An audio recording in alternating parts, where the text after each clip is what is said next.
Sajak seonggok jagung. W.S. Rendra. Seonggok jagung di kamar dan seorang pemuda yang kurang sekolahan. Memandang jagung itu, sang pemuda melihat ladang. Ia melihat petani. Ia melihat panen, dan suatu hari subuh para wanita dengan gendongan pergi ke pasar.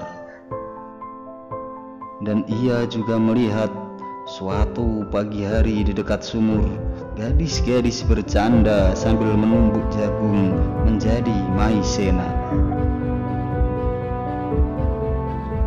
Sedang di dalam dapur, tungku-tungku menyala. Di dalam udara murni tercium bau kue jagung.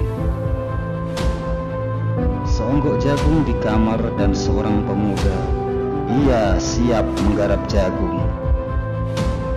Ia melihat kemungkinan otak dan tangan siap bekerja. Tetapi ini, seonggok jagung di kamar dan seorang pemuda tamat SLA, tak ada uang, tak bisa menjadi mahasiswa, hanya ada seonggok jagung di kamarnya.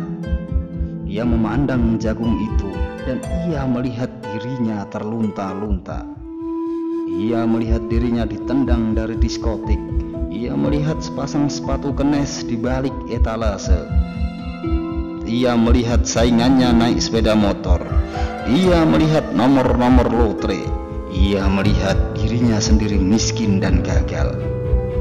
Seonggok jagung di kamar tidak menyangkut pada akal, tidak akan menolongnya. Seonggok jagung di kamar tak akan menolong seorang pemuda yang pandangan hidupnya berasal dari buku dan tidak dari kehidupan,